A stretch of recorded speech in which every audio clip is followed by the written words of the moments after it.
Hello friends ಈ ದಿನ ನಾನು ಒಂದು ಹೊಸ ರೀತಿಯ ಒಂದು ಡಿಸೈನನ್ನು ನಿಮಗೆ ಹೇಳ್ಕೊಡೋದಕ್ಕೆ ಬರ್ತಾ ಇದ್ದೀನಿ. ನೋಡಿ ಫ್ರೆಂಡ್ಸ್, ಇದೇನೆ ಅದು ನ್ಯೂ ಸ್ಯಾರಿ ಕುಚ್ಚು ಡಿಸೈನ್. ಒಂದು ಹೊಸ ಲುಕ್ಕನ್ನು ಸಹ ಕೊಡುತ್ತೆ ಈ ಡಿಸೈನ್ನ ನಾವು ಸ್ಯಾರಿಗೆ ಹಾಕಿದ್ರೆ. ಸೊ ತುಂಬಾ ನನಗೆ ಈ ಡಿಸೈನ್ ಇಷ್ಟ ಆಯಿತು. ನಿಮಗೂ ಈ ಡಿಸೈನ್ ಇಷ್ಟ ಆಗುತ್ತೆ ಅಂತ ಅಂದ್ಕೊಂಡಿದ್ದೀನಿ. ಸೊ ನನ್ನ ಚಾನಲ್ನ ಗೃಹಿಣಿಯ ಕಲಿಕೆ ಚಾನಲ್ನ ನೋಡ್ತಾ ಇರಿ ಫ್ರೆಂಡ್ಸ್. ತುಂಬಾ ಈಸಿಯಾಗಿ ನಿಮಗೆ ಇದನ್ನು ಹೇಳ್ಕೊಡ್ತೀನಿ. Hello friends, welcome back to ಗೃಹಿಣಿಯ ಕಲಿಕೆ. ಒಂದು ನ್ಯೂ ಲುಕ್ ಡಿಸೈನ್ನ ನಾನು ಇವತ್ತು ನಿಮಗೆ ತೋರಿಸ್ಕೊಡ್ತಾ ಇದ್ದೀನಿ ಹೇಗೆ ಹಾಕೋದು ಅಂತ. ಮೊದಲು ನಾನು ಅದಕ್ಕೆ ಗೋಲ್ಡ್ ಕಲರ್ ಆರೆಳೆ ದಾರವನ್ನು ನಾಟ್ ಬ್ಯಾಕ್ ಸೈಡಿಗೆ ಬರೋ ಥರ ಸ್ಯಾಂಪಲ್ ಪೀಸ್ಗೆ ಲಾಕನ್ನು ಹಾಕ್ಕೊಳ್ಳೋಣ. ಸೊ ಒಂದು ಲಾಕ್ ಹಾಕಿದ ನಂತರ ಇನ್ನೊಂದು ಅದಕ್ಕೆ ಪ್ರೊಟೆಕ್ಷನ್ಗೆ ಇನ್ನೊಂದು ಸೇಫ್ಟಿಗೋಸ್ಕರ ಪಕ್ಕದಲ್ಲಿ ಇನ್ನೊಂದು ಸಿಂಗಲ್ ಕ್ರೋಶವನ್ನು ಮಾಡ್ಕೊಳ್ಳೋಣ ಅಥವಾ ಸಿಂಗಲ್ ಲಾಕನ್ನು ಮಾಡ್ಕೊಳ್ಳೋಣ. ಸೊ ಲಾಕ್ ಮಾಡಿ ಆಗಿದೆ. ಇವಾಗ 2 ಚೈನ್ಗಳನ್ನು ಹಾಕ್ಕೊಳ್ಳೋಣ. 2 ಚೈನ್ನ ಹಾಕ್ಕೊಂಡು 2 ಚೈನ್ ಲೆವೆಲ್ಗೆ ನಾವು ಅದು ಎಲ್ಲಿಗೆ ಬರುತ್ತೆ ಅಲ್ಲಿಗೆ 2 ಚೈನ್ ಲೆವೆಲ್ಗೆ ನಾವಿಲ್ಲಿ ಲಾಕನ್ನು ಮಾಡ್ಕೋಬೇಕು. ಸೊ 2 ಚೈನ್ ಹಾಕ್ಕೊಂಡಿದ್ದೀನಿ. 2 ಚೈನ್ ಲೆವೆಲ್ಗೆ ಲಾಕನ್ನು ಮಾಡ್ಕೊಳ್ಳೋಣ. ಸೊ ಮತ್ತೆ 2 ಚೈನನ್ನು ಹಾಕ್ಕೊಳ್ಳೋಣ. ಸೇಮ್ ನಾವು ಒಂದೇ ಲೆವೆಲ್ನಲ್ಲಿ ನಾವಿಲ್ಲಿ 2 ಚೈನನ್ನು ತೊಗೋಬೇಕು. 2 ಚೈನ್ ಹಾಕಬೇಕಾದ್ರೆ ಒಂದು ದೊಡ್ಡದು ಒಂದು ಚಿಕ್ಕದು ಈ ಥರ ಮಾಡ್ಕೋಬೇಡಿ. ಸ್ವಲ್ಪ ಡಿಸ್ಟೆನ್ಸ್ ಗ್ಯಾಪ್ ಜಾಸ್ತಿ ಆಗುತ್ತೆ, ಇಲ್ಲ ಗ್ಯಾಪ್ ಕಡಿಮೆ ಆಗುತ್ತೆ. ಸೊ ಈಕ್ವಲ್ ಆಗಿ ನಾವು 2 ಚೈನ್ನ ಹಾಕ್ಕೋಬೇಕು. ಈಕ್ವಲ್ ಆಗಿ ನಾವು 2 ಚೈನ್ ಗ್ಯಾಪ್ಗೆ ಸರಿಯಾಗಿ ನಾವು ಅದನ್ನು ಬಟ್ಟೆಗೆ ಲಾಕನ್ನು ಮಾಡ್ಕೋಬೇಕು. ಸೊ ಈ ರೀತಿ ಮಾಡೋದ್ರಿಂದ ನಿಮಗೆ ನೆಕ್ಸ್ಟ್ ಅದ್ರ ಮೇಲೆ ನಾವು ಡಿಸೈನ್ ಹಾಕಿದಾಗ ಡಿಸೈನ್ ಒಂದೇ ಲೆವೆಲ್ನಲ್ಲಿ ಬರುತ್ತೆ. ಒಂದು ದೊಡ್ಡದು ಒಂದು ಚಿಕ್ಕದು ಅಥವಾ ಒಂದಕ್ಕೊಂದು ಡಿಸ್ಟೆನ್ಸ್ ಗ್ಯಾಪ್ ಜಾಸ್ತಿ ಡಿಸ್ಟೆನ್ಸ್ ಬಂದ್ಬಿಟ್ಟು ಗ್ಯಾಪ್ ಬಂದ್ಬಿಟ್ಟು ತುಂಬಾ ಜಾಸ್ತಿ ಆಗೋದಿಲ್ಲ. ಸೊ ಈಕ್ವಲ್ ಆಗಿ ನಾವು 2 ಚೈನನ್ನು ಕಂಪ್ಲೀಟ್ ಬೇಸ್ ಲೈನ್ಗೆ ಹಾಕ್ಕೋಬೇಕು. ಸೊ ನೋಡ್ತಾ ಇದ್ದೀರಲ್ಲ ಫ್ರೆಂಡ್ಸ್, ಈ ಡಿಸೈನು ಅಷ್ಟೇ ಒಂಥರ ಬೇರೆ ಥರನೇ ಲುಕ್ಕನ್ನು ಕೊಡುತ್ತೆ. ಇದನ್ನು ಹಾಕೋದಕ್ಕೂ ಅಷ್ಟೇ ತುಂಬಾ ಸುಲಭ ಅಂತಲೇ ಹೇಳ್ಬೋದು. ಕಂಪ್ಲೀಟ್ ಬೇಸ್ ಲೈನ್ ನಾವು 2 ಚೈನಲ್ಲಿ ಹಾಕಿ ಮುಗಿಸ್ತೀವಿ. ಸೊ ಈ ರೀತಿ ಕಂಪ್ಲೀಟಾಗಿ ನಾವು 2 ಚೈನಲ್ಲಿ ಹಾಕೋಣ. ನೋಡಿದ್ರಲ್ಲ ಫ್ರೆಂಡ್ಸ್, ಕಂಪ್ಲೀಟಾಗಿ ಬೇಸ್ ಲೈನ್ 2 ಚೈನಲ್ಲಿ ಹಾಕಿ ಆಗಿದೆ. ನಾನು ಡಿಸೈನ್ ಎಂಡು ಸಹ ಮಾಡಿದ್ದೀನಿ. ಥ್ರೆಡ್ಡನ್ನು ಕಟ್ ಮಾಡಿಕೊಂಡು ಲಾಕ್ ಮಾಡ್ಕೊಂಡಿದ್ದೀನಿ. ಸೊ ಇದನ್ನು ನೆಕ್ಸ್ಟ್ ಯಾವ ಥರ ಮಾಡಬೇಕು ಅಂತ ನೋಡೋಣ ಬನ್ನಿ. ಇದನ್ನು ಅಷ್ಟೇ ಸೇಮ್ ಹಾಗೆಯೇ ಗೋಲ್ಡ್ ಕಲರ್ ಥ್ರೆಡ್ನಲ್ಲಿ ಹಾಗೆ ಕಂಟಿನ್ಯೂ ಮಾಡ್ಕೊಳ್ಳೋಣ. ಲಾಕ್ನ ಮೇಲೆ ಒಂದು ಲಾಕನ್ನು ಮಾಡ್ಕೊಳ್ಳೋಣ. ನಾನು ಗೋಲ್ಡ್ ಕಲರ್ನಲ್ಲಿ ಲಾಕ್ ಸ್ಟಾರ್ಟಿಂಗ್ ಮಾಡಿದ್ಮೇಲೆ ನಂತರ ಅದ್ರ ಪಕ್ಕದಲ್ಲಿರೋಂಥ 2 ಚೈನ್ನ ಒಳಗಡೆ ಒಂದು ಸಿಂಗಲ್ ಕ್ರೋಶ ಅಥವಾ ಸಿಂಗಲ್ ಲಾಕನ್ನು ಮಾಡ್ಕೊಳ್ಳೋಣ. ಸೊ ಸಿಂಗಲ್ ಲಾಕ್ ಮಾಡಿದ ನಂತರ ಇಲ್ಲಿ ನಾನು 4 ಚೈನನ್ನು ಸ್ಟಾರ್ಟಿಂಗ್ನಲ್ಲಿ ಹಾಕ್ತಾ ಇದ್ದೀನಿ. 4 ಚೈನ್ನ ನಾವು ಏನಕ್ಕೆ ಹಾಕ್ತೀವಿ ಅಂದರೆ ಇಲ್ಲಿ 4 ಚೈನ್ನ ಒಳಗಡೆ ನಾನು ಕುಚ್ಚನ್ನು ಹಾಕೋದಕ್ಕೋಸ್ಕರ 4 ಚೈನನ್ನು ಹಾಕ್ತಾ ಇದ್ದೀನಿ. ನಿಮಗೆ ಕುಚ್ಚು ಬೇಡ ಅಂದರೆ ಹಾಗೇ ಕಂಪ್ಲೀಟ್ ಡಿಸೈನ್ ಹೀಗೇ ಕುಚ್ಚು ಇಲ್ದಲೇ ಇರಲಿ ಅಂದರೆ 4 ಚೈನನ್ನು ನೀವು ಸ್ಕಿಪ್ ಮಾಡಿ ಹಾಗೇ ಕಂಟಿನ್ಯೂ ಮಾಡ್ಕೋಬೋದು. 4 ಚೈನ್ ಹಾಕಿದ ನಂತರ 2 ಚೈನನ್ನು ಹಾಕ್ಕೊಳ್ಳೋಣ. 2 ಚೈನ್ನ ಹಾಕ್ಕೊಂಡು ಪಕ್ಕದಲ್ಲಿರುವಂತಹ 2 ಚೈನ್ನ ಒಳಗಡೆ ನಾವು ಇದನ್ನು ಲಾಕನ್ನು ಮಾಡ್ಕೊಳ್ಳೋಣ. ನಂತರ ಮತ್ತೆ 2 ಚೈನನ್ನು ಹಾಕ್ಕೊಳ್ಳೋಣ. 2 ಚೈನ್ ಹಾಕ್ಕೊಂಡು ಸೂಜಿ ಮೇಲೆ 1 ಟೈಮ್ ದಾರ ತೊಗೊಂಡು ಪಕ್ಕದಲ್ಲಿರುವಂತಹ 2 ಚೈನ್ನ ಒಳಗಡೆ ನಾವು ಡಬಲ್ ಕ್ರೋಶವನ್ನು ಮಾಡ್ಕೋಬೇಕು. ಡಬಲ್ ಕ್ರೋಶವನ್ನು 2 ಚೈನ್ನ ಹಾಕ್ಕೊಂಡು ಲಾಕ್ ಮಾಡಿದ ನಂತರ ನೋಡಿ ಈ ರೀತಿ 4 ಚೈನ್ನ ತೊಗೊಂಡೆ ಸ್ಟಾರ್ಟಿಂಗ್ನಲ್ಲಿ. ನಂತರ 2 ಚೈನ್ ಹಾಕ್ಕೊಂಡು 2 ಚೈನ್ ಲಾಕ್ ಮಾಡಿಕೊಂಡೆ. ನಂತರ 2 ಚೈನ್ ಹಾಕ್ಕೊಂಡು ಡಬಲ್ ಕ್ರೋಶ ಮಾಡಿಕೊಂಡೆ. ನಂತರ ಅದ್ರ ಮೇಲೆ ನಾವು 2 ಚೈನನ್ನು ಹಾಕ್ಕೊಳ್ಳೋಣ. 2 ಚೈನನ್ನು ಹಾಕ್ಕೊಂಡು ನೋಡ್ತಾ ಇರಿ ಫ್ರೆಂಡ್ಸ್, ಗಮನ ಕೊಟ್ಟು. ನಂತರ ಸೂಜಿ ಮೇಲೆ 2 ಸರಿ ದಾರತ್ವವನ್ನು ಸುತ್ತಕೊಂಡೆ. ಪಕ್ಕದಲ್ಲಿರುವಂಥ 2 ಚೈನ್ನ ಒಳಗಡೆ ನಾವು ಟ್ರಿಬಲ್ ಕ್ರೋಶವನ್ನು ಮಾಡ್ಕೊಳ್ಳೋಣ. ಅಂದರೆ ಇದು ನಾವು ಸ್ಟೆಪ್ ಬೈ ಸ್ಟೆಪ್ ಹೈಟ್ ಮಾಡೋದಕ್ಕೋಸ್ಕರ ಮೊದಲು ಡಬಲ್ ಕ್ರೋಶವನ್ನು ಮಾಡಿಕೊಂಡೆ, ಇವಾಗ ಟ್ರಿಬಲ್ ಕ್ರೋಶವನ್ನು ಮಾಡಿಕೊಂಡೆ. ನಂತರ ಅದ್ರ ಮೇಲೆ 2 ಚೈನನ್ನು ಹಾಕ್ಕೊಳ್ಳೋಣ. 2 ಚೈನ್ನ ಹಾಕ್ಕೊಂಡು ಮತ್ತೆ ನಾವು ಟ್ರಿಬಲ್ ಕ್ರೋಶವನ್ನು ಮಾಡ್ಕೊಳೋದಕ್ಕೆ 2 ಸರಿ ದಾರವನ್ನು ಸುತ್ತಕೊಂಡಿದ್ದೀನಿ. ಬಟ್ ಇಲ್ಲಿ ಟ್ರಿಬಲ್ ಕ್ರೋಶದ ನಾನು ಬದಲು ಅದ್ರ ಟ್ರಿಬಲ್ ಕ್ರೋಶನಲ್ಲೇ ಬಟ್ ನಾನು ಒಟ್ಟಿಗೆ ತೊಗೊತಾ ಇಲ್ಲ. ಈ ಲಾಕ್ನ ನೋಡಿ ಆ ಎಳೆಯ ಮಧ್ಯದಲ್ಲಿ ಮತ್ತೆ ಒಂದು ಲಾಕನ್ನು ಮಾಡಿಕೊಂಡು ಮತ್ತೆ ಅಗೇನ್ ಲಾಕ್ ಮಾಡಿಕೊಂಡೆ. ನಂತರ ಮತ್ತೆ 2ರಲ್ಲಿ ಒಂದು ಲಾಕು, ಮತ್ತೆ 2ರಲ್ಲಿ ಒಂದು ಲಾಕು. ಅಂದರೆ ಟ್ರಿಬಲ್ ಕ್ರೋಶದಲ್ಲಿ 3 ಟೈಮ್ ಲಾಕ್ ಮಾಡ್ತೀವಿ. ಇಲ್ಲಿ ನಾನು ಟ್ರಿಬಲ್ ಕ್ರೋಶನೇ ತೊಗೊಂಡು 4 ಟೈಮ್ ಲಾಕ್ ಮಾಡಿಕೊಂಡೆ, ಸ್ವಲ್ಪ ಹೈಟ್ ಬರಲಿ ಅಂತ. ನಂತರ ಮತ್ತೆ ನಾವು ನೋಡಿ ಈ ಥರ ಲಾಕ್ ಮಾಡಿದ ನಂತರ 2 ಚೈನ್ನ ಹಾಕ್ಕೋಬೇಕು. ನಂತರ ಮತ್ತೆ ಟ್ರಿಬಲ್ ಕ್ರೋಶವನ್ನು ತೊಗೋಬೇಕು. ಸೇಮ್ ಅದೇ ರೀತಿ ನಾವು ಮಧ್ಯ ಗ್ಯಾಪಲ್ಲಿ ಒಂದು ಸರಿ ಲಾಕ್ ಮಾಡಿಕೊಂಡು ಮತ್ತೆ ಒಂದು ಸರಿ ಲಾಕ್ ಮಾಡಿಕೊಂಡು ಮತ್ತೆ 2ರಲ್ಲಿ ಒಂದು ಮತ್ತೆ 2ರಲ್ಲಿ ಒಂದು ಅಂತ ಲಾಕನ್ನು ಮಾಡ್ಕೋಬೇಕು. ಒಟ್ಟು 1 ಸರಿ ಟ್ರಿಬಲ್ ಕ್ರೋಶ, 2 ಸರಿ ಟ್ರಿಬಲ್ ಕ್ರೋಶ ಥರ ಸ್ವಲ್ಪ ಹೈಟಲ್ಲಿ ಮಾಡ್ಕೋಬೇಕು. ನಂತರ 2 ಚೈನ್ನ ತೊಗೊಂಡು ಸೂಜಿ ಮೇಲೆ 3 ಟೈಮ್ ದಾರವನ್ನು ಸುತ್ಕೋಬೇಕು. ಟ್ರಿಬಲ್ ಕ್ರೋಶ ಅಲ್ಲ, ಇಲ್ಲಿ ನಾನು 4 ಟೈಮ್ ಮಾಡ್ತಾಯಿದ್ದೀನಿ. ಸೊ ಇಲ್ಲಿ ಅಷ್ಟೇ 2ರಲ್ಲಿ ಒಂದು ಮತ್ತೆ 2ರಲ್ಲಿ ಒಂದು ಲಾಕು, ಮತ್ತೆ 2ರಲ್ಲಿ ಒಂದು ಲಾಕು, ಮತ್ತೆ 2ರಲ್ಲಿ ಒಂದು, ಒಟ್ಟು 4 ಸಲ ನಾವಿಲ್ಲಿ ಲಾಕನ್ನು ಮಾಡ್ಕೋಬೇಕು. ನೋಡಿ ತೋರಿಸ್ತಾ ಇದ್ದೀನಿ 4 ಸರಿ ಲಾಕನ್ನು ಮಾಡಾಗಿದೆ. ಇವಾಗ ಎಂಡಿಂಗ್ ಇದು ಲಾಕ್ ಮಾಡಿರೋದು. ಸೊ ಈ ರೀತಿ ಕಾಣಿಸ್ತಾ ಇದೆ ಸ್ಟೆಪ್ ಬೈ ಸ್ಟೆಪ್ ನಿಮಗೆ ನೋಡ್ತಾ ಇದ್ದೀರಲ್ಲ. ಇದನ್ನು ನಾವೀಗ ಲಾಸ್ಟ್ ಎಂಡ್ ಮಾಡಿದ್ವಲ್ಲ, ಆ ಎಣ್ಣೆ ಒಳಗಡೆ ನಾವು 4 ಸರಿ ಲಾಕ್ ಮಾಡಿದ್ವಲ್ಲ, ಅಲ್ಲಿಗೆ ನಾವು ಕಂಪ್ಲೀಟಾಗಿ ಸಿಂಗಲ್ ಕ್ರೋಶನಲ್ಲಿ ನಾವು ಕವರ್ ಮಾಡ್ತಾ ಹೋಗಬೇಕು. ಸಿಂಗಲ್ ಕ್ರೋಶವನ್ನು ಹಾಕ್ಕೊಳ್ತಾ ಕವರ್ ಮಾಡ್ತಾ ಹೋಗಬೇಕು. ಸೊ ಕಂಪ್ಲೀಟಾಗಿ ನಾವಿಲ್ಲಿ ಸಿಂಗಲ್ ಕ್ರೋಶವನ್ನು ಹಾಕ್ಕೊಂಡು ಇಲ್ಲಿ ನಾವು ಕವರ್ ಮಾಡ್ತಾ ಹೋಗಬೇಕು. ನಾವು ಕಂಪ್ಲೀಟ್ ಈ ಡಿಸೈನ್ಗೆ ಈಗ ಹಾಕ್ತಾ ಇದ್ದೀವಲ್ಲ ಫ್ರೆಂಡ್ಸ್, 4 ಸರಿ ಡಬಲ್ ಕ್ರೋಶ ಮಾಡಿದ್ವಲ್ಲ ತ್ರಿಬಲ್ ಕ್ರೋಶ ಜೊತೆ, ಅದನ್ನು ಕಂಪ್ಲೀಟಾಗಿ ನಾವು ಸಿಂಗಲ್ ಕ್ರೋಶನಲ್ಲಿ ಫಿಲ್ ಮಾಡಿ ಅದೇ ಜಾಗದಲ್ಲೇ 2 ಲೈನ್ನ ಒಳಗಡೆ 2 ಚೈನ್ನ ಒಳಗಡೆ ನಾವು ಲಾಕನ್ನು ಮಾಡ್ಕೋಬೇಕು. ಸೊ ನೋಡಿ ಲಾಕನ್ನು ಮಾಡಿದ್ದೀನಿ. ಒಂದು ಡಿಸೈನ್ ರೆಡಿ ಆಗಿದೆ. ಇದೇ ರೀತಿ ನಾವು ನೆಕ್ಸ್ಟ್ ಡಿಸೈನು ಹಾಗೇ ಕಂಟಿನ್ಯೂ ಮಾಡ್ಕೊತಾ ಹೋಗಬೇಕು. ನೆಕ್ಸ್ಟ್ ಮತ್ತೆ ಹೀಗೇ ಹೇಗೆ ನಾವು ಹಂಗೆ ಕಂಟಿನ್ಯೂ ಮಾಡ್ಕೋಬೇಕು ಅನ್ನೋದು ನಾನು ನಿಮಗೆ ತೋರಿಸ್ಕೊಡ್ತೇನೆ. ಸೊ 2 ಚೈನ್ನ ಹಾಕ್ಕೊಂಡು ಅಲ್ಲಿಂದಲೇ ಸೂಜಿ ಮೇಲೆ 1 ಟೈಮ್ ದಾರವನ್ನು ತೊಗೊಳ್ಳೋಣ. ಪಕ್ಕದಲ್ಲಿರುವಂಥ 2 ಚೈನ್ನ ಒಳಗಡೆ ನಾವು ಡಬಲ್ ಕ್ರೋಶವನ್ನು ಮಾಡ್ಕೊಳ್ಳೋಣ. ನೋಡಿ ಒಂದು ಡಬಲ್ ಕ್ರೋಶವನ್ನು ಆಗಿದೆ. ನೆಕ್ಸ್ಟು 2 ಚೈನನ್ನು ಹಾಕ್ಕೊಳ್ಳಿ.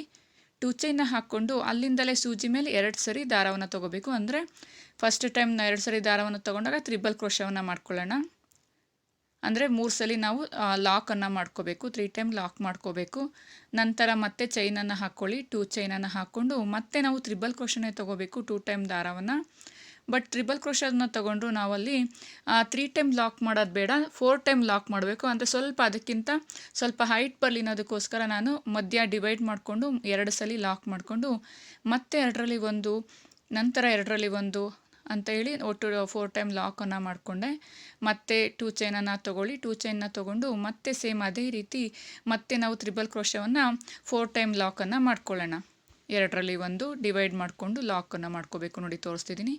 ಮತ್ತೆ ಇನ್ನು ಲಾಕ್ ಓಪನ್ ಆಗಿದ್ದ ಮತ್ತೆ 2ರಲ್ಲಿ 1 ನಂತರ ಮತ್ತೆ 2ರಲ್ಲಿ 1 ಅಂತ ಈ ರೀತಿ ನಾವು 4 ಟೈಮ್ ಲಾಕನ್ನು ಮಾಡ್ಕೋಬೇಕು. ಮತ್ತೆ 2 ಚೈನನ್ನು ತೊಗೊಳ್ಳೋಣ. 2 ಚೈನ್ನ ಹಾಕ್ಕೊಂಡು ಈಗ ನಾವು 3 ಸಲ ನಾವು ಸೂಜಿ ಮೇಲೆ ದಾರವನ್ನು ಸುತ್ತಕೊಂಡು ತ್ರಿಬಲ್ ಕ್ರೋಶ ಅಲ್ಲ ಒಟ್ಟು ಮತ್ತೆ 4 ಸಲ ಇಲ್ಲಿ ನಾವಿಲ್ಲಿ ಲಾಕನ್ನು ಮಾಡ್ಕೊತೀವಿ. ನೋಡ್ಕೊಳ್ಳಿ, 2ರಲ್ಲಿ 1 ಮತ್ತೆ 2ರಲ್ಲಿ 1 ಲಾಕ್ ಮಾಡ್ಕೊಳ್ಳೋಣ. ಮತ್ತೆ ಇನ್ನು ಉಳಿದ 2ರಲ್ಲಿ 1 ಲಾಕನ್ನು ಮಾಡ್ಕೊಳ್ಳೋಣ. ಮತ್ತೆ ಕೊನೆ ಸಲ ಮತ್ತೆ ಲಾಕನ್ನು ಮಾಡ್ಕೊಳ್ಳೋಣ. ಸೊ ಈ ರೀತಿ ಮಾಡಿದ ನಂತರ ಈಗ ಎಂಡ್ ಆಗಿದೆ ಡಿಸೈನು. ನೋಡಿ ತೋರಿಸ್ತಾ ಇದ್ದೀನಿ ಸ್ಟೆಪ್ ಬೈ ಸ್ಟೆಪ್ ಬಂದಿದೆ. ಈಗ ನಂತರ ಲಾಸ್ಟ್ನಲ್ಲಿರೋವಂಥ ಈಗ ಮಾಡ್ಕೊಂಡ್ವಲ್ಲ 4 ಸರಿ ಲಾಕು. ಸೊ ಅದರ ಒಳಗಡೆ ನಾವು ಅದನ್ನು ಕಂಪ್ಲೀಟಾಗಿ ಸಿಂಗಲ್ ಕ್ರೋಶನಲ್ಲಿ ನಾವು ಫಿಲ್ ಮಾಡ್ತಾ ಹೋಗಬೇಕು. ಕಂಪ್ಲೀಟಾಗಿ ನಾವು ಸಿಂಗಲ್ ಕ್ರೋಶ ಫಿಲ್ ಮಾಡಿದ ನಂತರ ಅದೇ ಜಾಗದಲ್ಲಿ ನಾವು 2 ಚೈನ್ನ ಒಳಗಡೆ ಇದನ್ನು ಲಾಕನ್ನು ಮಾಡ್ಕೊಳ್ಳೋಣ. ಸೊ ನೋಡ್ತಾ ಇದ್ರಲ್ಲ ಫ್ರೆಂಡ್ಸ್, 2 ಸಲ ನಾನು ಈ ಡಿಸೈನ್ ಮಾಡಿ ತೋರಿಸಿದ್ದೀನಿ. ಸೊ ಕಂಪ್ಲೀಟಾಗಿ ಇದೇ ರೀತಿ ನಾವು ಫುಲ್ ಡಿಸೈನ್ನ ನಾವು ಎಂಡ್ ಮಾಡ್ಕೋಬೇಕು. ಇದೇ ರೀತಿ ಹಾಕ್ಕೊತ ಕಂಪ್ಲೀಟಾಗಿ ಎಂಡ್ ಮಾಡ್ಕೋಬೇಕು. ಡಿಸೈನ್ ಹಾಕಿದ ನಂತರ ಯಾವ ರೀತಿ ಕಾಣಿಸುತ್ತೆ ನೋಡ್ತಾ ಇದ್ದೀರಲ್ಲ ಫ್ರೆಂಡ್ಸ್, ಈ ರೀತಿ ಇದೆ. ಇದನ್ನು ಸ್ವಲ್ಪ ಸ್ಟಿಫಾಗಿ ಇದು ಬರುತ್ತೆ ಡಿಸೈನ್. ಇದ್ರ ಮೇಲೆ ನಾವು ನೆಕ್ಸ್ಟ್ ಫ್ಲವರನ್ನು ಹಾಕ್ಕೊತಾ ಹೋಗ್ತೀವಿ. ಪಿಕಾಟನ್ನು ಹಾಕಿದ ನಂತರ ಇದು ಸ್ಟಿಫಾಗಿ ಸ್ಟ್ರೈಟಾಗಿ ನಿಂತ್ಕೊಳುತ್ತೆ ಅಂತಲೇ ಹೇಳ್ಬೋದು. ನೆಕ್ಸ್ಟ್ ನೋಡಿ ಅದು ಹೇಗೆ ಕಾಣಿಸುತ್ತೆ ನೆಕ್ಸ್ಟ್ ನಾವು ಹಾಕಿದ ನಂತರ ಅಂತ ನಾನು ನಿಮಗೆ ತೋರಿಸ್ಕೊಡ್ತೀನಿ. ಸೊ ನಾನಿಲ್ಲಿ ನೆಕ್ಸ್ಟ್ ಗೋಲ್ಡ್ ಕಲರ್ ಆದ ನಂತರ ಗ್ರೀನ್ ಕಲರ್ ದಾರವನ್ನು ತೊಗೊಂಡಿದ್ದೀನಿ.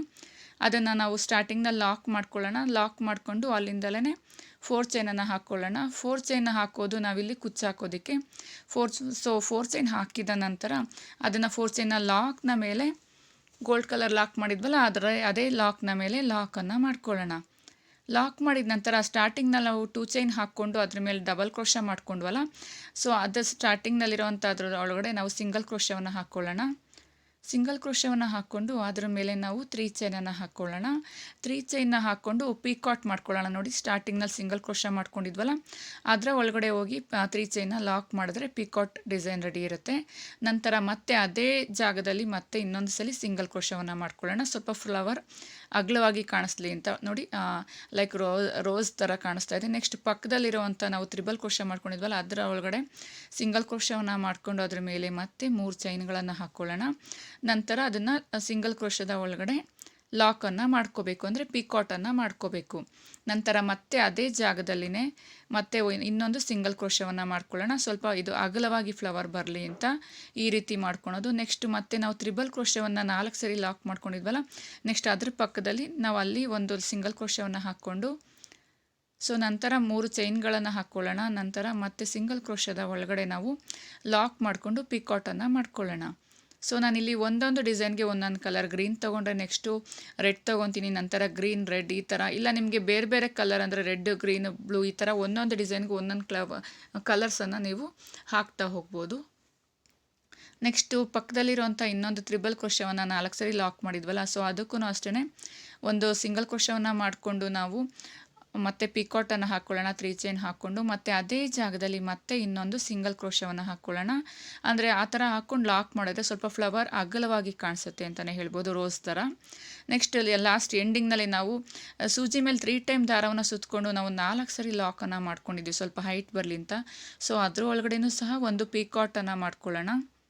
ನೋಡಿ ತೋರಿಸ್ತಾ ಇದ್ದೀನಿ, ಅದರ ಒಳಗಡೆನೂ ನಾನು ಇಲ್ಲಿ ಪಿಕಾಟನ್ನು ಮಾಡ್ಕೊಂಡಿದ್ದೀನಿ. ನಂತರ ಪಿಕಾಟನ್ನು ಲಾಕ್ ಮಾಡಿದ ನಂತರ ಪಕ್ಕದಲ್ಲಿ ಇನ್ನೊಂದು ಅದೇ ಜಾಗದಲ್ಲಿ ಮತ್ತೆ ಒಂದು ಸಿಂಗಲ್ ಲಾಕ್ ಅಥವಾ ಸಿಂಗಲ್ ಕ್ರೋಶವನ್ನು ಮಾಡ್ಕೋಬೇಕು. ಮಾಡ್ಕೊಂಡಾಗ ನೋಡಿದ್ರಲ್ಲ ಫ್ರೆಂಡ್ಸ್, ಈ ರೀತಿ ಕಾಣಿಸುತ್ತೆ. ತುಂಬ ಸ್ಟಿಫಾಗಿ ನಿಂತಿದೆ ನೋಡಿ, ಇವಾಗ ಲೂಸಾಗಿ ನಿಂತಿಲ್ಲ ಗೋಲ್ಡ್ ಕಲರ್ ಡಿಸೈನ್. ನೋಡಿ ಈ ರೀತಿ ರೆಡಿಯಾಗಿದೆ, ಎಷ್ಟು ಕ್ಯೂಟಾಗಿ ಕಾಣಿಸ್ತಾ ಇದೆಯಲ್ಲ. ನೆಕ್ಸ್ಟ್ ನಾವು ಇದನ್ನು ಇಲ್ಲಿಗೆ ಎಂಡ್ ಮಾಡಬೇಕು. ಸೊ ನಾನಲ್ಲಿ 2 ಚೈನನ್ನು ಹಾಕ್ಕೊಂಡು ದಾರವನ್ನು ಸ್ವಲ್ಪ ಮೇಲ್ಭಾಗ ಮಾಡಿ ಥ್ರೆಡ್ಡನ್ನು ಕಟ್ ಮಾಡ್ತಾ ಇದ್ದೀನಿ. ಸೊ ಥ್ರೆಡ್ ಕಟ್ ಮಾಡಿ ನಾನಿಲ್ಲಿ ಡಿಸೈನ್ನ ಎಂಡ್ ಮಾಡ್ತಾ ಇದ್ದೀನಿ, ಗ್ರೀನ್ ಕಲರ್ನಲ್ಲಿ ಎಂಡ್ ಮಾಡ್ಕೊಳ್ಳೋಣ. ಇದನ್ನು ನಂತರ ಹೇಗೆ ಗಮ್ ಮಾಡೋದು ಅಂತ ನಾನು ನಿಮಗೆ ತೋರಿಸ್ತೀನಿ. ದಾರವನ್ನು ಎಳೆಯನ್ನು ಹಿಂಭಾಗ ಮಾಡಿಕೊಂಡು ಬ್ಯಾಕ್ ಸೈಡ್ಗೆ ತೊಗೊಂಡು ನಾವಲ್ಲಿ ಒಂದು ಫ್ಯಾಬ್ರಿಕ್ ಗ್ಲೂನ ಇಟ್ಟಿದ್ರೆ ಅಲ್ಲಿ ಗಮ್ ಲಾಕ್ ಆಗುತ್ತೆ ಥ್ರೆಡ್ ಬಂದ್ಬಿಟ್ಟು. ನೆಕ್ಸ್ಟ್ ನಾನಿಲ್ಲಿ ರೆಡ್ ಕಲರ್ ದಾರವನ್ನು ತೊಗೊಂಡು ಸ್ಟಾರ್ಟಿಂಗ್ನಲ್ಲಿ ಡಿಸೈನ್ ಎಂಡ್ ಆಗಿದೆಯಲ್ಲ, ಆ ಎಂಡಿಂಗಿನ ಕಾರ್ನರ್ಗೆ ನಾವು ಅದನ್ನು ಲಾಕ್ ಮಾಡ್ಕೊಳ್ಳೋಣ ಥ್ರೆಡ್ನ. ನೆಕ್ಸ್ಟ್ ಅದೇ ರೀತಿ ಪಕ್ಕದಲ್ಲಿರುವಂಥ ಡಬಲ್ ಕ್ರೋಶದ ಚೈನ್ನ ಮೇಲೆ ಒಂದು ಸಿಂಗಲ್ ಲಾಕ್ ಅಥವಾ ಸಿಂಗಲ್ ಕ್ರೋಶವನ್ನು ಮಾಡಿಕೊಂಡು ಸೇಮ್ ಇದೇ ರೀತಿ ನಾವು ಗ್ರೀನ್ ಮಾಡಿದ್ವಲ್ಲ ಅದೇ ರೀತಿ ರೆಡ್ಡನ್ನು ಪಿಕಾಟನ್ನು ಮಾಡ್ಕೋಬೇಕು. 3 ಚೈನ್ನ ತೊಗೊಂಡು ನೋಡಿ 3 ಚೈನ್ನ ಹಾಕ್ಕೊಂಡಿದ್ದೀನಿ. ನಂತರ ಸಿಂಗಲ್ ಕ್ರೋಶದ ಒಳಗಡೆ ನಾವು 3 ಚೈನ್ನ ಲಾಕ್ ಮಾಡ್ಕೊಳ್ಳೋಣ, ಅಂದರೆ ಪಿಕಾಟನ್ನು ಮಾಡ್ಕೊಳ್ಳೋಣ. ನಂತರ ಅದೇ ಜಾಗದಲ್ಲಿ ಮತ್ತೆ 2 ಚೈನ್ನ ಒಳಗಡೆ ಸೇಮ್ ಪಕ್ಕದಲ್ಲಿ ಅದ್ರ ಪಕ್ಕದಲ್ಲೇ ನಾವು ಒಂದು ಸಿಂಗಲ್ ಕ್ರೋಶವನ್ನು ಮಾಡ್ಕೋಬೇಕು. ಸೊ ಆ ಥರ ಮಾಡಿಕೊಂಡ್ರೆ ಒಂದು ರೋಸ್ ಬಂದ್ಬಿಟ್ಟು ಸ್ವಲ್ಪ ಅಗಲವಾಗಿ ಕಾಣಿಸುತ್ತೆ, ತುಂಬ ಶಾರ್ಟಾಗಿ ಕಾಣಿಸೋದಿಲ್ಲ. ನೆಕ್ಸ್ಟ್ ತ್ರಿಬಲ್ ಕ್ರೋಶ ಮಾಡ್ಕೊಂಡಿದ್ವಲ್ಲ ಅದ್ರ ಪಕ್ಕದಲ್ಲಿರೋಂಥ ಒಂದೊಂದು ಡಿವೈಡ್ಗೂ ಹೋಗ್ಬಿಟ್ಟು ಅದರ ಒಳಗಡೆ ಹೋಗ್ಬಿಟ್ಟು ನಾವು ಒಂದೊಂದು ಸಿಂಗಲ್ ಕ್ರೋಶವನ್ನು ಮಾಡಿಕೊಂಡು 3 ಚೈನ್ಗಳನ್ನು ಹಾಕ್ಕೋಬೇಕು. 3 ಚೈನ್ನ ಹಾಕ್ಕೊಂಡು ಪಿಕಾಟನ್ನು ಮಾಡ್ಕೋಬೇಕು. ನೋಡಿದ್ರಲ್ಲ ಫ್ರೆಂಡ್ಸ್, ಪಿಕಾಟನ್ನು ನೀವು ಮಾಡಿಕೊಂಡ್ರೆ ಒಂದೊಂದು ಬೇರೆ ಬೇರೆ ನಿಮಗೆ ಯಾವ ರೀತಿ ಡಿಸೈನ್ನ ಇಷ್ಟ ಆಗುತ್ತೆ ಆ ಡಿಸೈನ್ನ ಮೇಲೆ ನಾವು ಈ ರೀತಿ ಪಿಕಾಟನ್ನು ಮಾಡ್ಕೊತಾ ಹೋಗ್ಬೋದು. ಸೊ ಒಂದೇ ಡಿಸೈನ್ನ ಮಾಡೋ ಬದಲು ಈ ರೀತಿ ಒಂದು ಡಿಸೈನು ನೀವು ಟ್ರೈ ಮಾಡಿ, ತುಂಬಾ ಇಷ್ಟ ಆಗುತ್ತೆ ಅಂತ ಅಂದ್ಕೊಂಡಿದ್ದೀನಿ. ನಿಮ್ಗೆ ಇನ್ ಕೇಸ್ ಕುಚ್ಚು ಬೇಡ ಅಂದರೆ ನೀವು 4 ಚೈನ್ನ ಬಿಡೋದಕ್ಕೆ ಹೋಗಬೇಡಿ, ವಿತೌಟ್ ಕುಚ್ಚನ್ನು ಸಹ ಇದು ಹಾಕ್ಬೋದು. ಇದಕ್ಕೆ ಯಾವುದೇ ಒಂದು ಬೀಡನ್ನು ಹಾಕಿಲ್ಲ ಅಂದ್ರೂ ಒಂದು ರಿಚ್ ಲುಕ್ಕನ್ನು ಕೊಡುತ್ತೆ. ಸೊ ಗ್ರೀನ್ ಕಲರ್ನಲ್ಲೂ ನಾನು ಮಾಡಿ ಆಗಿದೆ. ಸೊ ಈ ರೀತಿ ಕಾಣಿಸ್ತಾ ಇದೆ. ಬ್ಯಾಕ್ ಸೈಡ್ಗೆ ಥ್ರೆಡ್ಡನ್ನು ತೊಗೊಳ್ಳೋಣ, ಆಮೇಲೆ ಹೇಳ್ಕೊಡ್ತೀನಿ ಹೇಗೆ ಲಾಕ್ ಮಾಡೋದು ಅಂತ ಅದನ್ನು. ಸೊ ಗ್ರೀನ್ ಮತ್ತು ರೆಡ್ಡಲ್ಲಿ ಮಾಡಿ ಆಗಿದೆ. ಇದೇ ರೀತಿ ಕಂಟಿನ್ಯೂ ಫುಲ್ ಡಿಸೈನ್ನ ಹೇಗೆ ಹಾಕೋದು, ಹಾಕಿದ್ಮೇಲೆ ಹೇಗೆ ಕಾಣಿಸುತ್ತೆ ನೋಡೋಣ. ನೋಡಿದ್ರಲ್ಲ ಫ್ರೆಂಡ್ಸ್, ಗ್ರೀನ್ ಈ ರೀತಿ ಕಂಪ್ಲೀಟ್ ಡಿಸೈನ್ನ ನಾನು ಮಾಡಿ ಆಗಿದೆ. ಸೊ ಇದನ್ನು ಗಮ್ ಹೇಗೆ ಹಾಕೋದು ನೋಡೋಣ ಬನ್ನಿ. ನಾನು ಇಲ್ಲಿ ಫ್ಯಾಬ್ರಿಕ್ ಗ್ಲೂ ತೊಗೊಂಡಿದ್ದೀನಿ. ಒಂದೊಂದು ಡಾಟ್ನ ಬ್ಯಾಕ್ ಸೈಡ್ಗೆ ಇಟ್ಟು ದಾರವನ್ನು ಈ ರೀತಿ ಎಳೆದ್ರೆ ಅಲ್ಲಿ ಲಾಕ್ ಆಗುತ್ತೆ, ಅಂದರೆ ಗಮ್ಮಲ್ಲಿ ಕ್ಲೀನಾಗಿ ಅಂಟ್ಕೊಳುತ್ತೆ. ಅದು ಮತ್ತೆ ಪರ್ಮನೆಂಟ್ ಆಗಿರುತ್ತೆ, ಯಾವುದೇ ರೀತಿ ಮತ್ತೆ ದಾರ ಮೇಲೆ ಎದ್ದೇಳೋದಿಲ್ಲ. ಸೊ ಈ ರೀತಿ ಒಂದೊಂದು ಡಾಟನ್ನು ಇಟ್ಬಿಟ್ಟು ನಾವಲ್ಲಿ ಥ್ರೆಡ್ಡನ್ನು ಲಾಕ್ ಮಾಡಿದ್ರೆ ಆ ಎಳೆಕ್ಕೆ ಪರ್ಮನೆಂಟಾಗಿ ಅಲ್ಲಿ ಲಾಕ್ ಆಗಿರುತ್ತೆ ಗಮ್ನಲ್ಲಿ. ಸೊ ಇಲ್ಲಿ ಫ್ಯಾಬ್ರಿಕ್ ಗ್ಲೂನ ನಾವು ಯೂಸ್ ಮಾಡಬೇಕು, ಯಾವುದೇ ನೀವು ಫೆವಿಕಾಲ್ ಆ ಥರ ಎಲ್ಲ ಹಾಕೋದಕ್ಕೆ ಹೋಗ್ಬೇಡಿ, ಫ್ಯಾಬ್ರಿಕ್ ಗ್ಲೂನೇ ಯೂಸ್ ಮಾಡಿ. ತುಂಬಾ ಚೆನ್ನಾಗಿ ಕಾಣಿಸುತ್ತೆ ಅಂತಲೂ ಹೇಳ್ಬೋದು, ಸ್ಟಿಕ್ಕಿ ಚೆನ್ನಾಗಿ ಅಂಟ್ಕೊಳುತ್ತೆ. ಸೊ ಇದೇ ರೀತಿ ಕಂಪ್ಲೀಟಾಗಿ ಮಾಡಿದ ನಂತರ ನಿಮಗೆ ಯಾವ ರೀತಿ ಕಾಣಿಸುತ್ತೆ ಅಂತ ತೋರಿಸ್ತೀನಿ ನೋಡಿ ಫ್ರೆಂಡ್ಸ್. ಈ ರೀತಿ ಡಿಸೈನ್ ರೆಡಿ ಆಗಿದೆ. ಒಂದು ನೋಡಿ ಯಾವುದೇ ದಾರ ನಿಮಗೆ ಕಾಣಿಸ್ತಾ ಇಲ್ಲ, ಕಂಪ್ಲೀಟಾಗಿ ಫಿನಿಶ್ ಆಗಿದೆ ಅಂತಲೇ ಹೇಳ್ಬೋದು. ಫಿನಿಶಿಂಗ್ ಹೇಗೆ ಕೊಡೋದು ಅಂತ ನಾನು ನಿಮಗೆ ತೋರಿಸ್ಕೊಟ್ಟಿದ್ದೀನಿ, ನೋಡುತ್ತಾ ಇದ್ದೀರಲ್ಲ. ಇದನ್ನು ಅಷ್ಟೇ ಸ್ಟಾರ್ಟಿಂಗ್ನಲ್ಲಿ ಎಂಡಿಂಗ್ನಲ್ಲಿ ನಾವು ದಾರವನ್ನು ಲಾಕ್ ಮಾಡ್ಕೊಂಡವಲ್ಲ ಅದನ್ನು ಅಷ್ಟೇ ಫ್ಯಾಬ್ರಿಕ್ ಗ್ಲೂನಲ್ಲಿ ನಾವು ಗಮ್ಮನ್ನು ಹಾಕಿ ಅಂಟಿಸ್ಬೋದು. ಸೊ ಕುಚ್ಚು ಹಾಕಿದ ನಂತರ ನೋಡ್ತಾ ಇದ್ದೀರಲ್ಲ ಫ್ರೆಂಡ್ಸ್, 240 ಎಳೆನಲ್ಲಿ ನಾನಿಲ್ಲಿ ಕುಚ್ಚನ್ನು ಹಾಕಿದ್ದೀನಿ ಗ್ರೀನ್ ಮತ್ತು ರೆಡ್ ಕಾಂಬಿನೇಷನ್ನಲ್ಲಿ. ಸೊ ನಿಮಗೆ ಈ ಡಿಸೈನ್ ಇಷ್ಟ ಆಗಿದೆ ಅಂತ ಅಂದ್ಕೊತೀನಿ. ನಿಮಗೆ ಈ ಡಿಸೈನ್ ಇಷ್ಟ ಆಗಿದರೆ ಗೃಹಿಣಿಯ ಕಲಿಕೆಯ ಚಾನಲ್ನ ಒಂದು ಲೈಕನ್ನು ಕೊಡಿ. ಸಬ್ಸ್ಕ್ರೈಬ್ ಮಾಡಿಲ್ಲ ಅಂದರೆ ಸಬ್ಸ್ಕ್ರೈಬನ್ನು ಮಾಡ್ಕೊಳ್ಳಿ. ನಿಮ್ಮ ಫ್ಯಾಮಿಲಿ ಫ್ರೆಂಡ್ಸ್ಗೂ ಸಹ ಶೇರ್ ಮಾಡಿ ಫ್ರೆಂಡ್ಸ್. ಒಂದು ಕ್ಯೂಟ್ ಆಗಿರುವಂಥ ಹೊಸ ಸ್ಯಾರಿ ಕುಚ್ಚು ಡಿಸೈನ ನಾನು ನಿಮಗೆ ತೋರಿಸಿದ್ದೀನಿ, ನಿಮ್ಮಲ್ಲಿ ಶೇರ್ ಮಾಡ್ಕೊಂಡಿದ್ದೀನಿ. ನಿಮಗೂ ಇಷ್ಟ ಆಗಿದರೆ ಈ ಡಿಸೈನ ನಿಮ್ಮ ಸ್ಯಾರಿಗೆ ಅಥವಾ ಸ್ಯಾಂಪಲ್ ಪೀಸ್ಗೆ ಹಾಕ್ಕೊಳ್ಳಿ. ಇಷ್ಟ ಆಗಿದರೆ ನಿಮ್ಮ ಸ್ಯಾರಿಗೆ ಹಾಕ್ಕೊಳ್ಳಿ. ಫ್ಯಾಮಿಲಿ ಫ್ರೆಂಡ್ಸ್ಗೂ ಸಹ ಈ ವಿಡಿಯೋನ ಶೇರ್ ಮಾಡಿ, ಅವ್ರಿಗೂ ಲೈಕ್ ಮಾಡೋದಕ್ಕೆ ಹೇಳಿ, ಸಬ್ಸ್ಕ್ರೈಬ್ ಮಾಡೋದಕ್ಕೆ ಹೇಳಿ. ಹೀಗೆ ನನ್ನ ಚಾನಲ್ಗೆ ಸಪೋರ್ಟ್ ಮಾಡ್ತಾಯಿರಿ ಫ್ರೆಂಡ್ಸ್. ಹೀಗೆ ನನ್ನ ಒಳ್ಳೊಳ್ಳೆ ನಿಮಗೆ ಒಳ್ಳೊಳ್ಳೆ ನಾನು ಡಿಸೈನ್ನ ಹೇಳ್ಕೊಡ್ತೀನಿ, ಹಾಗೆ ಶೇರ್ ಮಾಡ್ತಾ ಇರ್ತೀನಿ. ಹೀಗೆ ನನ್ನ ಚಾನಲ್ನ ನೋಡ್ತಾ ಇರಿ, ಲೈಕನ್ನು ಮಾಡಿ, ಸಬ್ಸ್ಕ್ರೈಬನ್ನು ಮಾಡಿ, ಸಪೋರ್ಟನ್ನು ಮಾಡಿ. Thank you for watching. Thank you.